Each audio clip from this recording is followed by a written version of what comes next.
좋은 고시원을 찾는 것보다 잘못된 고시원을 피하는 것이 현재는 더 중요합니다. 고시원과 숙박업 창업 컨설턴트 머니플랜입니다. 요즘 고시원 창업을 알아보시는 분들이 예전보다 좀 줄긴 했지만 그래도 정말 많이 있습니다. 그런데 실제로 많은 분들을 상담하다 보면 비슷한 질문을 굉장히 많이 받습니다. 권리금 2억 3억씩 주고 들어가도 되는 걸까요? 공실이 많이 생기면 어떻게 할까요? 창문이 없는 고시원은 정말 안 되는 걸까요? 고시원을 운영하면 진상 입주자 때문에 그렇게 힘들까요? 그리고 내가 나중에 이 고시원을 다시 팔 때 과연 권리금을 얼마나 받을 수 있을까요? 고시원을 처음 알아보시는 분들이 궁금해하시는 내용은 대부분 이 내용 안에 있을 겁니다. 저는 16년 동안 현장에서 수많은 고시원을 거래해왔고 지금도 직접 고시원 6개, 숙박업 1개를 운영하고 있습니다. 그래서 오늘 영상은 고시원 창업을 무조건 하라는 영상도 아니고 반대로 하지 말라는 영상도 아닙니다. 제가 오랫동안 현장에서 수많은 물건을 보고 직접 운영하고 또 창업을 준비하는 분들과 상담하면서 느꼈던 것들 중에서 고시원 계약 전에 최소한 이것만큼은 반드시 확인해야 한다고 생각하는 5가지를 말씀드리겠습니다. 그리고 단순히 문제만 말씀드리는 것이 아니라 저라면 그 문제를 어떻게 보고 어떤 기준으로 판단하는지도 같이 말씀드려 보겠습니다. 특히 지금 고시원 창업을 알아보고 계시거나 실제 계약을 앞두고 계신 분이라면 오늘 영상은 끝까지 한번 보셨으면 좋겠습니다. 그리고 현재 제가 무료로 전자책을 나눠드리고 있습니다. 전자책 관련 궁금하신 분들은 댓글을 참고해 주세요. 첫 번째, 권리금보다 먼저 진짜 순수익을 보셔야 합니다. 고시원을 상담하다 보면 정말 많이 듣는 질문이 있습니다. 부장님, 이 고시원 권리금 2억인데 비싼가요? 3억이면 너무 비싼 거 아닌가요? 그런데 저는 이 질문만 가지고는 대답을 할 수가 없습니다. 왜냐하면 고시원 권리금은 3억이라고 무조건 비싼 것도 아니고 5천만 원, 6천만 원 이런 게 무조건 싼 것도 아니기 때문입니다. 예를 들어 보겠습니다. 권리금이 3억인데 매달 순수하게 1,000만 원씩 남는 고시원이 있습니다. 반대로 권리금이 1억인데 실제로 매달 200만 원도 남지 않는 고시원이 있습니다. 그렇다면 어떤 물건이 더 비싼 걸까요? 단순히 권리금은 숫자만 보면 3억짜리가 비싸 보입니다. 그런데 사업은 그렇게 보면 안 됩니다. 결국 중요한 것은 권리금 숫자 자체보다 내가 투자한 돈을 이 영업장에서 얼마나 안정적으로 회수할 수 있느냐가 문제입니다. 그래서 흔히 고시원 권리금을 얘기할 때 3년 정도 회수면 괜찮다고 이야기들 합니다. 36개월 정도면 회수할 수 있어야 한다는 이야기입니다. 이런 이야기도 많이 합니다. 저 역시 권리금 회수 기간을 굉장히 중요하게 봅니다. 그런데 여기서 한 가지 더 봐야 하는 부분이 있습니다. 바로 그 계산에 들어간 순수익이 정말 순수익이 맞느냐는 겁니다. 예를 들어 매도자가 이야기합니다. 여기 매출이 1,500만 원이고 월세가 500만 원이고 공과금 200만 원 하니까 한 달에 800만 원이 남습니다. 처음 들으면 계산이 맞는 것 같습니다. 그런데 실제로 운영을 해보면 그렇게 단순하지가 않습니다. 공실도 생기고 광고비도 나가고 인터넷 정수기, 소모품, 청소비, 기타 대수선비, 에어컨 하나 고장나면 몇십만 원, 몇백만 원씩 들어가고 실제로 운영하는 방식에 따라서 인건비도 발생을 합니다. 결국 매도자가 이야기하는 수익과 내가 운영했을 때 가져가는 돈은 다를 수가 있다는 겁니다. 그래서 저는 권리금을 보기 전에 반드시 실제 매출과 실제 비용부터 확인해야 한다고 말씀을 드립니다. 그리고 제가 물건을 검토할 때도 매도자가 제시한 순수익을 그대로 믿지 않고 판단을 제가 직접 해봅니다. 실제 입주료는 얼마인지, 공실은 몇 개인지, 월 고정비는 얼마인지, 계절에 따라 공과금이 얼마나 달라지는지, 운영비와 수선비는 어느 정도 예상을 해야 되는지를 다 계산을 합니다. 그리고 마지막에는 내가 이 고시원을 실제로 인수해서 운영을 한다고 가정했을 때 한 달에 얼마가 남을까에 대해서도 생각을 해보고 이 기준으로 다시 한번 봅니다. 그래야 이 권리금이 비싼지 싼지 판단할 수가 있습니다. 그리고 한 가지가 더 있습니다. 물건을 보다 보면 이런 말씀들을 많이 들으실 겁니다. 이 고시원 인테리어 하는데 2억 들었습니다. 3억 들어서 만든 고시원입니다. 그런데 저는 이 말을 들으면 이렇게 생각을 합니다. 전 주인이 돈을 얼마를 썼느냐는 내가 그 돈을 인정해줘야 하는 것과는 전혀 다른 문제입니다. 전 주인이 2억을 썼다 해서 내가 그 2억을 반드시 권리금으로 인정해줄 필요는 없습니다. 내가 봐야 할 것은 그 사람이 얼마를 썼느냐가 아니라 그 시설에 앞으로 나에게 얼마를 벌어줄 수 있느냐입니다. 결국 권리금은 감정으로 판단하는 게 아니고 숫자를 다시 뜯어보고 검증해야 하는 문제입니다. 그런데 여기서 또 문제가 하나가 생깁니다. 순수익이 아무리 좋아도 공실이 늘어나면 이 계산은 바로 무너집니다. 그렇다면 공실은 왜 생길까요? 두 번째로 공실은 한 가지 이유로 발생하지 않습니다. 고시원 운영에서 가장 무서운 것이 뭐냐고 물어보면 저는 역시 공실이라고 생각합니다. 방이 30개인데 한두 개 비는 것과 10개, 15개씩 비는 것은 완전히 다른 이야기입니다. 대량 공실이 발생한 고시원을 보면 사람들은 원인을 하나씩 이야기합니다. 창문이 많다, 내창이 많다는 이야기입니다. 습해서 그렇다, 냄새가 난다, 가격이 비싸다, 위치가 안 좋다, 다 맞는 말일 수 있습니다. 당연히 외창 비율이 높은 거, 환기, 냄새, 구조 이런 거 다 중요합니다. 근데 제가 현장에서 보는 대량 공실은 보통 한 가지 원인으로 발생하지가 않습니다. 저는 5가지를 같이 봅니다. 입지, 상품, 가격, 운영, 광고. 이 여러 가지 중 몇 개가 동시에 어긋나기 시작하면 공실이 크게 늘어납니다. 예를 들어 시설은 정말 좋습니다. 새로 리모델링했고 집기도 새로 넣고 방도 깔끔합니다. 근데 주변 원룸이 보증금 조금 넣고 월 35만 원에 들어갈 수 있는 지역이라고 해보겠습니다. 그럼 그 지역에서 고시원 원룸을 40만 원, 45만 원 받으려면 아무리 시설이 좋아도 쉽지 않을 수가 있습니다. 입실자 입장에서 조금 생각을 합시다. 조금만 더 내면 원룸이나 오피스텔 같은 거를 들어갈 수가 있는데 굳이 고시원에 들어갈 이유가 있을까요? 반대로 서울의 특정 지역에서는 같은 방을 50만 원 이상 받아도 방이 없어서 못 들어오는 곳이 있습니다. 그래서 고시원에서 가장 위험한 생각 중 하나가 내가 이렇게 예쁘게 만들어 놨으니까 이 가격은 받아야지라고 생각하는 겁니다. 시장은 내가 투자한 돈을 기준으로 월세를 정해주지 않습니다. 그 지역에 있는 사람들이 그 방을 얼마나 필요로 하느냐에 따라 가격이 결정됩니다. 이게 굉장히 중요합니다. 그래서 저는 항상 이렇게 말씀을 드립니다. 고시원은 내가 좋은 방을 만드는 사업이기도 하지만 그보다 먼저 그 지역에서 필요한 방을 만드는 사업입니다. 그래서 공실이 많은 고시원을 보면 저는 무조건 가격부터 내리라고 하지 않습니다. 먼저 주변 원룸이나 기타 시세를 봅니다. 주변 경쟁 고시원의 가격도 같이 봅니다. 이 지역에서 실제로 어떤 사람들이 방을 찾는지도 봅니다. 직장인인지 학생인지 병원 실습생인지 외국인 수요가 있는지 단기 수요가 있는지 그리고 그 사람들이 실제로 얼마까지 지불할 수 있는지에 대해서도 대략적으로 생각을 해봅니다. 그 다음에야 이게 가격의 문제인지 시설의 문제인지 광고의 문제인지 운영의 문제인지 하나씩 원인을 찾아갑니다. 공실은 원인을 제대로 찾지 못하면 해결 방법도 달라집니다. 가격이 문제인데 인테리어만 다시 해봐야 해결이 되지 않습니다. 광고가 문제인데 반값만 내린다고 답이 아닙니다. 시설의 핵심 문제가 예를 들어 환기인데 블로그 광고만 늘린다고 해서 답이 아닙니다. 그래서 저는 공실을 볼 때 단순히 방이 안 나간다고만 보지 않고 왜 안 나가는 거가부터가 찾아야 된다고 생각을 합니다. 그 원인을 찾는 것이 해결의 시작입니다. 그런데 고시원을 처음 보러 다니는 분들은 이런 부분보다 훨씬 먼저 눈에 들어오는 것이 있습니다. 바로 인테리어입니다. 세 번째로 예쁜 물건과 좋은 물건은 다릅니다. 처음 고시원을 보러 다니시는 분들은 아무래도 인테리어가 가장 눈에 먼저 들어옵니다. 화이트 톤으로 깔끔하게 되어 있고 간판도 예쁘고 조명도 좋고 공용 공간도 호텔처럼 만들어 놓으면 굉장히 좋아 보입니다. 사진도 잘 나오고요. 여기 괜찮다라고 생각이 바로 드실 수 있습니다. 물론 시설 좋은 거 중요합니다. 저도 깨끗한 시설을 좋아하는 건 사람이라면 다 마찬가지입니다. 그런데 저는 물건을 보러 가면 인테리어보다 먼저 보는 것들이 있습니다. 방이 몇 개인지, 평수 대비 방이 얼마나 효율적으로 나와 있는지, 방 크기가 어떤지, 내외창 비율이 어떤지, 임대료가 방 개수 대비 적정한지, 주변에 어떤 수요가 있는지, 그리고 현재 시설 상태에서 개선을 하면 운영 방식을 바꿨을 때 수익이 더 높아질 여지가 있는지 이런 것들을 먼저 봅니다.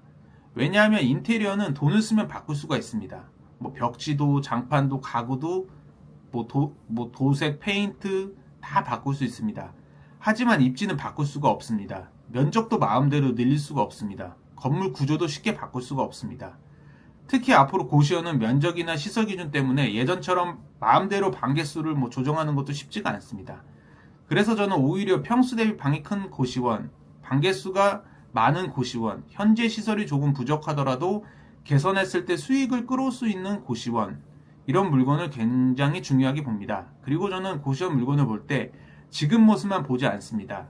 이 물건을 인수하고 난 뒤에 방 가격을 어떻게 개선할 수 있을지, 시설을 어느 정도 보완할 수 있을지, 운영 방식을 바꾸면 매출이나 순수익을 더 끌어올릴 수 있는지 이걸 같이 봅니다. 즉, 물건을 찾는 것도 중요하지만 수익을 더 만들어낼 수 있는 물건을 찾는 것도 굉장히 중요합니다.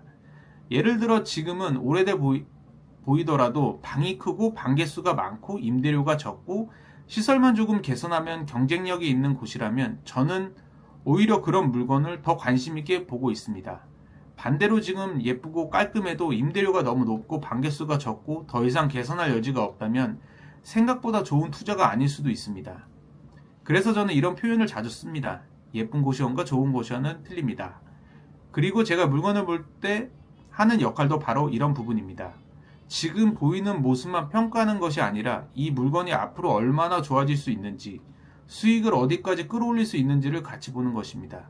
그런데 좋은 물건을 잘 골랐다고 해서 고시원 창업이 끝나는 것은 아닙니다. 사실 그때부터가 시작입니다. 왜냐하면 고시원은 단순한 부동산 투자가 아니기 때문입니다. 네 번째로 고시원은 부동산 투자가 아니고 운영업입니다.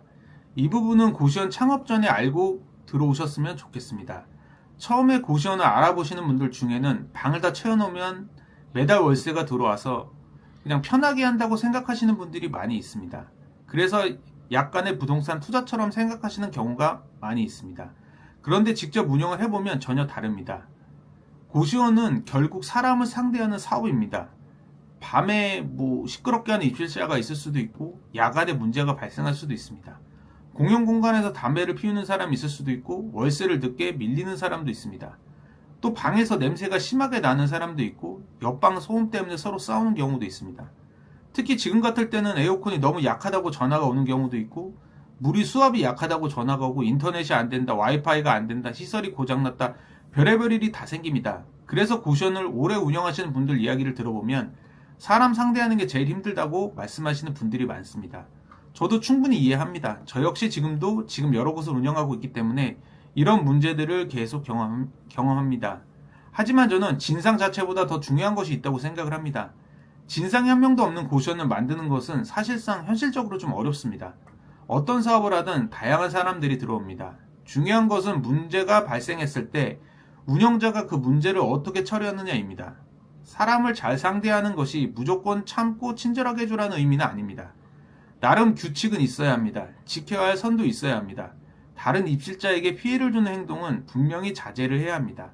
다만 모든 상황을 감정적으로 받아들이기 시작하면 운영자가 먼저 지칩니다. 반대로 모든 문제를 규칙 하나만 가지고 기계적으로 처리하려고 해도 계속 충돌이 발생합니다. 그래서 고시원 운영에는 결국 어느 정도의 융통성과 사람을 다루는 능력이 필요합니다.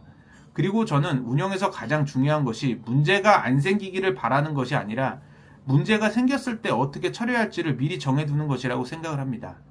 입실 전에 어떤 내용을 안내를 할 것인지, 연체가 생기면 어떻게 대응을 할 것인지, 소음 문제가 발생하면 어느 단계까지 경고를 할 것인지, 흡연 문제가 생겼을 때는 어떻게 조치할 것인지, 퇴실이나 분쟁 상황이 생겼을 때는 어떤 기준을 적용할지, 이런 것들을 운영하면서 하나씩 기준을 만들어야 합니다.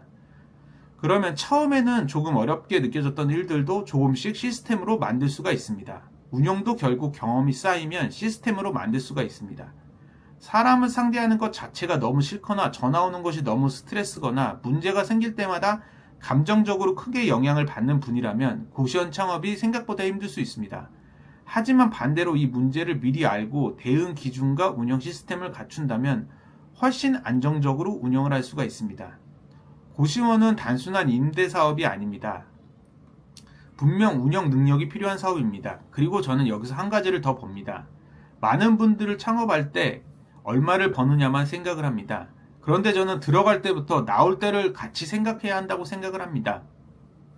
다섯 번째로 고시원을 살 때부터 팔 때를 생각을 해야 합니다.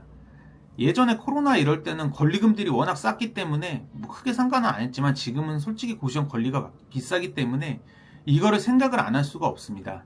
저는 사실 이 부분을 굉장히 중요하게 생각합니다. 고시원을 인수할 때 대부분 사람들은 내가 이걸 하면 한 달에 얼마를 벌까 이것부터 생각을 합니다. 단순히 중요한 질문입니다. 그런데 저는 물건을 볼 때 하나를 더 생각을 합니다. 내가 이 고시원을 3년 뒤에 누구에게 팔 수 있을까? 이 질문을 꼭 해봅니다. 지금 당장 순수익이 잘 나오는 것처럼 보일 수 있습니다. 그런데 임대료가 지나치게 높거나 방개수가 적거나 시설이 너무 오래됐거나 입지가 애매하거나 현재 매출이 특정 수요에 너무 지나치게 의존하고 있다면 내가 나중에 팔려고 할 때 다음 사람이 그 권리금을 인정해주지 않을 수가 있습니다. 예를 들어 내가 권리금을 2억 주고 들어갔다고 생각해 보겠습니다. 3년 동안 운영을 하면서 돈을 벌었습니다. 그런데 나갈 때 다음 사람이 권리를 5천밖에 못 주겠다고 합니다. 그러면 1억 5천의 차이는 어디서 빠지는 걸까요? 결국 내가 3년 동안 벌었던 수익 중 상당 부분이 권리금 손실로 사라지게 됩니다. 그래서 저는 권리 회수를 단순히 월 순수익이 얼마니까 몇 개월까지면 본전을 찾는다 이렇게만 계산하면 안 된다고 생각을 합니다. 나중에 내가 얼마에 빠져나올 수 있을지도 같이 봐야 합니다. 제가 오랫동안 고시원 거래를 해왔기 때문에 이 부분은 특히 중요하게 봅니다. 어떤 물건은 시장에 나오면 바로 관심을 갖는 사람이 있습니다. 그런데 어떤 물건은 현재 순수익이 나쁘지 않은데도 몇 달이 지나고 길게는 1년 돼도 쉽게 매수자를 찾기가 어려운 경우도 있습니다. 왜 그럴까요? 사람들이 봤을 때 매력이 없기 때문입니다. 임대료가 너무 높을 수도 있고 반개수가 적을 수도 있고 시설에 투자가 너무 많이 필요할 수도 있고 입지가 애매할 수도 있고 그래서 저는 처음부터 생각을 합니다. 이 물건을 나중에 누군가에게 어떤 장점을 가지고 팔 수 있을까? 이게 보이지 않는 물건은 처음부터 더 조심해서 봐야 한다고 생각을 합니다. 저는 고시원을 볼 때 가끔 이런 생각을 합니다. 혹시 내가 이 물건의 마지막 매수자가 되는 건 아닐까? 굉장히 중요한 질문입니다. 왜냐하면 사업은 결국 들어가는 것도 중요하지만 나오는 것도 중요하기 때문입니다. 그래서 저는 이렇게 말씀드리고 싶습니다. 좋은 엑시트는 나갈 때 만드는 게 아니라 들어갈 때부터 만들어야 합니다. 결국 좋은 고시원은 지금 돈을 잘 버는 고시원이면서 동시에 나중에 다른 사람도 사고 싶어하는 고시원이어야 합니다. 오늘 말씀드린 내용을 다시 한번 정리해 보겠습니다. 첫 번째는 권리금보다 진짜 순수익을 확인해야 합니다. 그리고 매도자가 이야기하는 수익을 그대로 보는 게 아니라 실제 내가 운영했을 때 얼마가 남는지를 다시 계산해야 합니다. 둘째로 공실은 창문 하나 시설 하나의 문제가 아니고 입지 가격 상품 운영 광고 이런 거를 함께 봐야 합니다. 단순히 반값부터 낮추기보다 공실이 왜 발생하는지를 먼저 찾아야 합니다. 세 번째로 좋은 고시원과 예쁜 고시원은 다릅니다. 지금 모습보다 구조와 앞으로 수익을 개선할 여지를 봐야 합니다. 네 번째로 고시원은 단순한 부동산 투자가 아니고 사람을 상대하는 운영업이라는 사실을 알아야 합니다. 하지만 운영 과정에서 발생하는 문제들도 하나씩 기준과 시스템을 만들면 충분히 관리할 수 있습니다. 그리고 마지막 다섯 번째로 살 때부터 나중에 어떻게 팔 것인지에 대해서 생각을 해야 합니다. 저는 고시원 창업 자체를 반대하지 않습니다. 저 역시 오랫동안 이 시장에 있으면서 좋은 고시원을 잘 선택하고 제대로 운영하면서 여전히 충분히 좋은 현금 흐름을 만들 수 있다고 생각을 합니다. 하지만 요즘 고시원 시장은 예전과 많이 달라졌습니다. 예전에는 건물주가 내놓은 무권리 물건이나 권리금이 아주 저렴하고 조건까지 좋은 물건을 찾는 게 어렵지 않았습니다. 근데 지금은 좋은 물건 찾기가 어려워졌고 권리금도 많이 올랐습니다. 그렇기 때문에 지금 오히려 예전보다 물건을 더 꼼꼼히 봐야 합니다. 그래서 저는 이렇게 말씀드리고 싶습니다. 좋은 고시원을 찾는 것도 중요하지만 그보다 먼저 잘못된 고시원을 피하는 것이 훨씬 중요합니다. 지금 여러분이 보고 있는 고시원 매물이 있다면 여기 한 달에 얼마 남습니까? 이 질문만 하지 마시고 두 가지를 꼭 한번 생각해 보셨으면 좋겠습니다. 왜 내가 이 고시원을 사야 하는가? 그리고 나중에 누가 나에게 엑시트를 보장해 줄 수 있을까? 이 두 가지 질문에 명확한 답이 있는 물건이라면 그때부터 본격적으로 검토를 해도 늦지 않다고 생각을 합니다. 여러분들의 창업을 도와드리기 위해 제가 무료로 전자책을 나눠드리고 있는데 관심 있으신 분들은 댓글을 참고해 주세요. 감사합니다.